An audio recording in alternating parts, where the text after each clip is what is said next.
Começando mais um papo maravilhoso do Festival Paulo Freire, agora com a professora Edith Moura, professora da Rede Municipal do Recife, especialista em Paulo Freire. É a primeira pergunta que eu vou fazer a ela, como é que é essa história?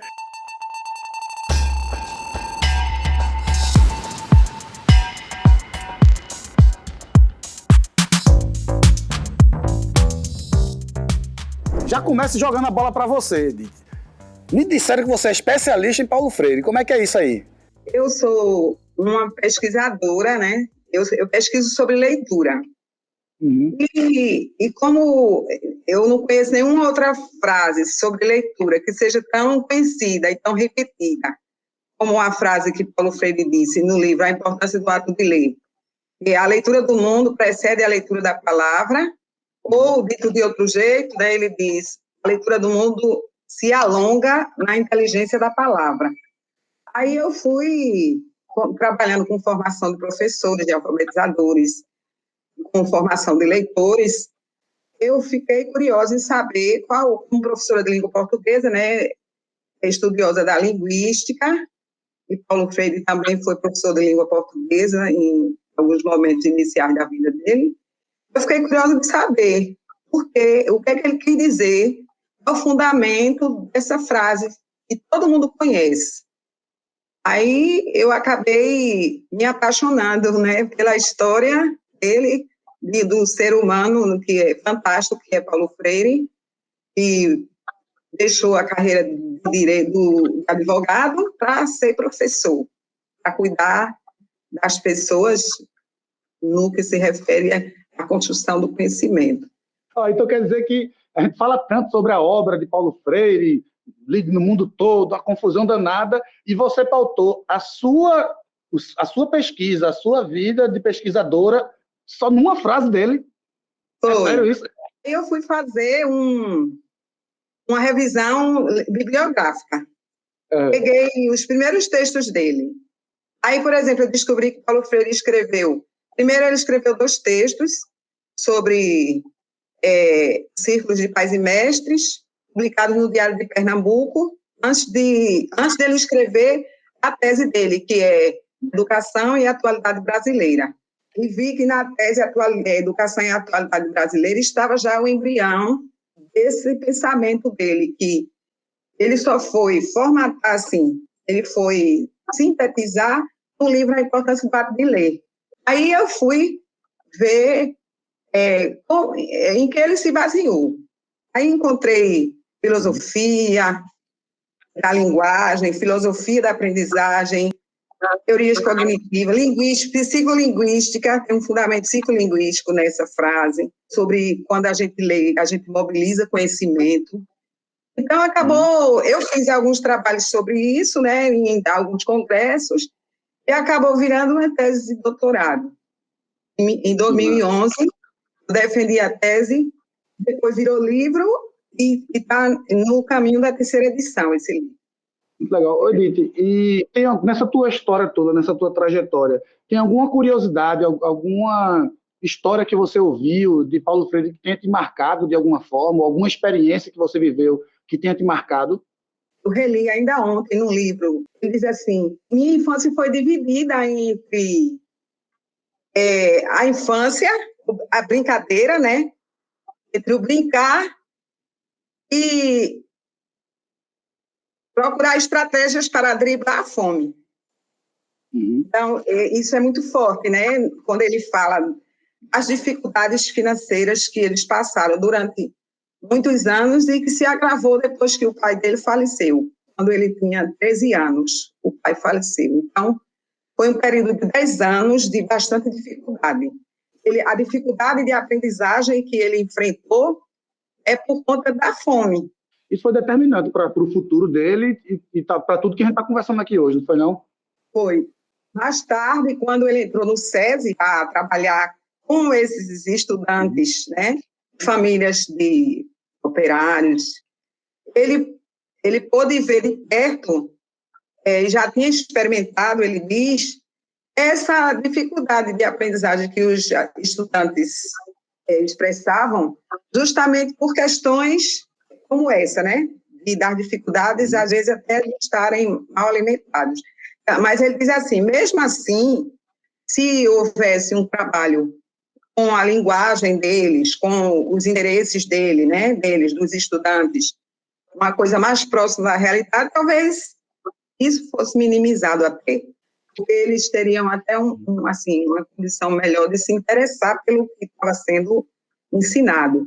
Ele diz até assim, geografia, decorar estados e capitais, é isso e aquilo, mas a geografia que eu conhecia era a geografia da fome. Ele fala, eu vi os quintais, as fruteiras, as frutas, e estava com fome e ele via tudo aquilo, então era uma necessidade mais imediata. Ô, Edith, e tem uma pergunta que eu tenho feito a algumas pessoas, eu queria saber da tua opinião. Toda vez que eu vou fazer uma palestra para professoras e professores, eu pergunto para a plateia se a galera se sente maker. Aqui, quem é maker? Aqui. Aí 3, 4 levantam a mão, dentro de 200, não sei o quê, e eu mostro uma imagem de uma impressora 3D e pergunto quem já mexeu naquela impressora, aí as mesmas 3, 4 pessoas levantam a mão e tal, até que tem aumentado recentemente. Depois eu mostro uma imagem de estiletes, tesouras, papelão, fitas adesivas e tal, e eu pergunto quem já mexeu com aquelas ferramentas, aí todo mundo levanta a mão. Aí, no final das contas, eu chego à conclusão de que todo mundo é maker, toda professora é maker, todo professor é maker. Você acha que Paulo Freire era maker? Era sim. E era num tempo em que nem se falava nisso. É porque ele criou o próprio método de ensino, começando, por exemplo, por aí, né? E ele fez isso com uma maestria que causou uma revolução, né? E essa revolução não só foi por aqui por perto, foi uma revolução que alcançou o mundo inteiro. Ele é maker, sim. Era maker, sim. E nesse momento que a gente está vivendo, em que a gente sofre esse impacto todo da transformação digital, é tudo mudando rapidamente, eu tenho repetido que daqui a 10 anos o mundo vai ser totalmente diferente do mundo que a gente conhece hoje. A gente já percebeu um pouco disso nesses últimos 2 anos, né, com essa doidice toda. Mas eu fico me perguntando em muitos momentos e queria saber o que é que você acha. O que é que Paulo Freire diria se estivesse presencialmente aqui com a gente, porque eu acho que espiritualmente ele está, a energia dele está com a gente aqui, mas se ele estivesse fisicamente conosco, o que é que ele diria desse momento que a gente está vivendo, em que a gente pode, por exemplo, conversar através dessa tela, um cara que ficava encantado quando via um fax chegando? Se eu fosse procurar uma palavra-chave no que Paulo Freire escreveu, algumas palavras-chave, uma delas seria a mudança. Paulo Freire, ele dizia que o ser humano ele é um ser de relações e que está sempre procurando responder às exigências do seu tempo. Ele fala muito da questão da mente permeável, e nós temos que estar sempre abertos para as exigências, os desafios que as mudanças nos trazem. E ele certamente estaria fazendo alguma coisa para ajudar as pessoas a enfrentarem esses desafios que têm sido impostos a nós. Essa exigência, porque o caráter humano mesmo de se relacionar, né, de estar próximo, de estar perto, de um tempo, do ano passado para cá, isso tem sido, vamos dizer assim, proibido, né? As relações têm sido que ser à distância. Imagine se não houvesse essa possibilidade da tecnologia, o que teria sido de nós? Então, Paulo Freire, ele dizia que o ser humano tem que responder aos desafios que lhe são impostos. Para isso, ele tem que estar sempre disposto a mudar. Quando ele escreveu o livro Diálogo sobre a Educação, que agora tem o nome A Partir da Infância, uma nova edição desse livro, ele diz assim, meus pais eram do século passado, aí eu sou do século passado, né?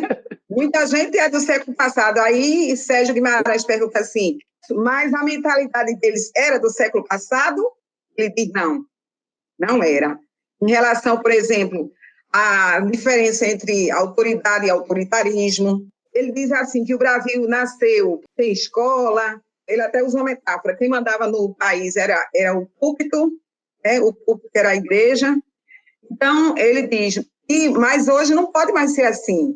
É preciso estar aberto e atento às mudanças, porque o ser humano é um ser situado e datado. Ele não pode conservar a mentalidade do tempo anterior, senão ele vai morrer. Ele vai ficar sem possibilidade de ser humano. E se não fosse perspectivas que essas tecnologias nos proporcionaram, não sei o que teria sido de nós. Eu, como professora, né, de nos reinventar também, porque às vezes as pessoas acham que só quem estava lá na outra ponta, eu digo que nós estamos no mesmo barco, sendo que estamos em setores diferentes do barco, fazendo coisas diferentes. Ao final de tudo, nosso objetivo é a aprendizagem do estudante. Nós, da secretaria, nós técnicos, né, eu tenho a função técnica pedagógica, tivemos que nos reinventar. Foi assustador no começo, mas uma coisa que eu sempre me lembro de Paulo Freire, o que ele diz é justamente isso. Temos que responder às exigências do nosso tempo. E essa não é se eu quero, se eu não quero, se eu estou com vontade, se eu não estou. É uma exigência. E como ser humano, e a vida, ele diz assim, a vida toda do ser humano foi justamente as necessidades que surgiram, foram desafiando e ele foi se reinventando, né? De nômade, ele passou a ser sedentário.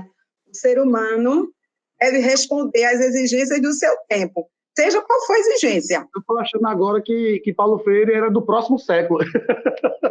Era o quê? Eu estou achando que Paulo Freire era do próximo século. Olha, se você ler um texto dele, de 1958, 59, já falava do ensino, que o ensino a escola tinha que estar conectada com o seu tempo.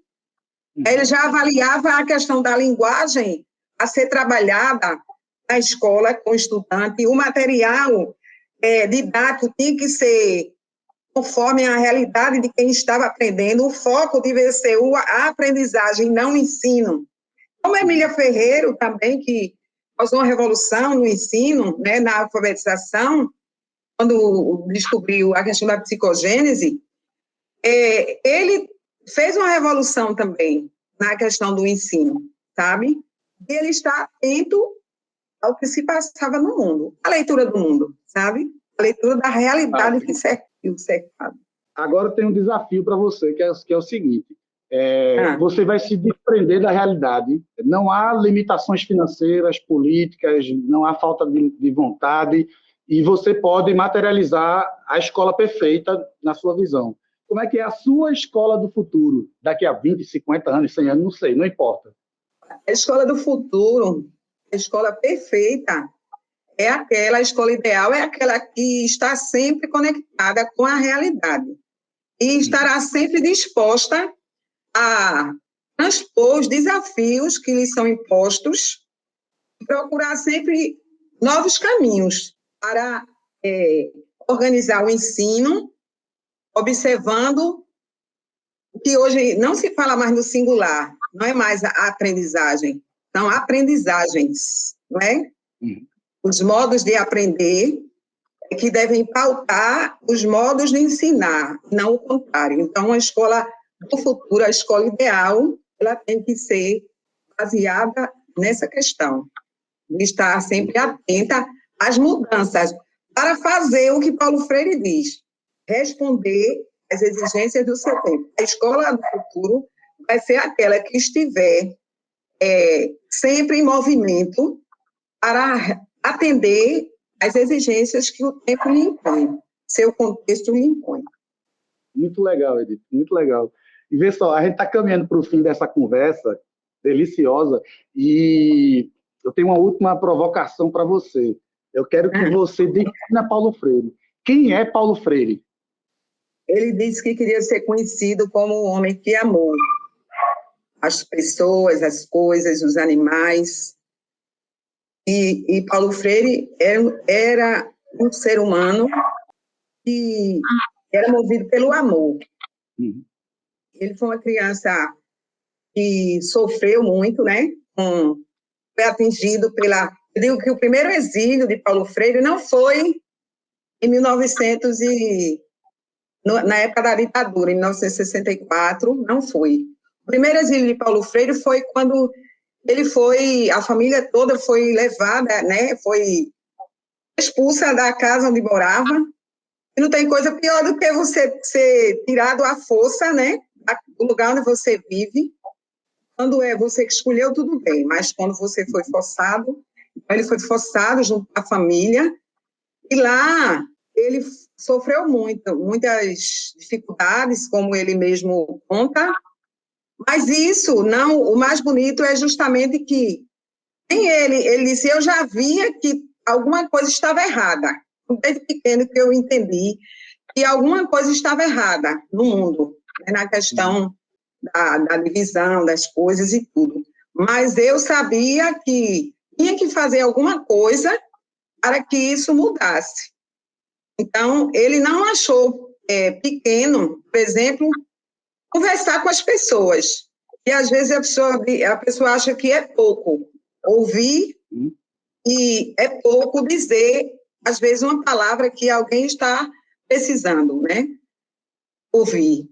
Até para mudar o modo de ver as coisas. Porque, às vezes, como ele dizia, o distanciamento que eu me ponho numa posição distanciada, numa posição externa, eu acabo vendo melhor. Então, Paulo Freire, ele pensou várias possibilidades para driblar as dificuldades. Ele é, principalmente, uma pessoa que não desistia. Ele não desistiu de amar. Amar a sua profissão, né? Amar os outros, amar mesmo aqueles que achavam que não tinha jeito, às vezes com a visão fatalista das coisas.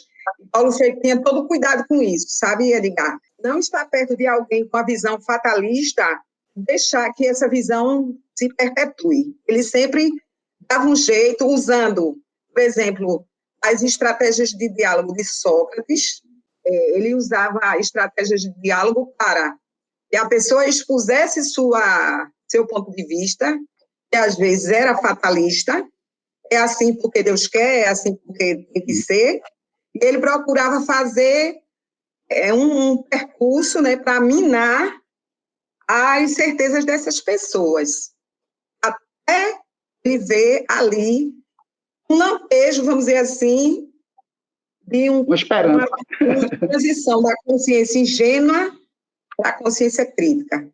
Paulo Freire era um apaixonado. E isso eu acho que é a base para qualquer coisa que você for fazer. É o amor. Muito bom.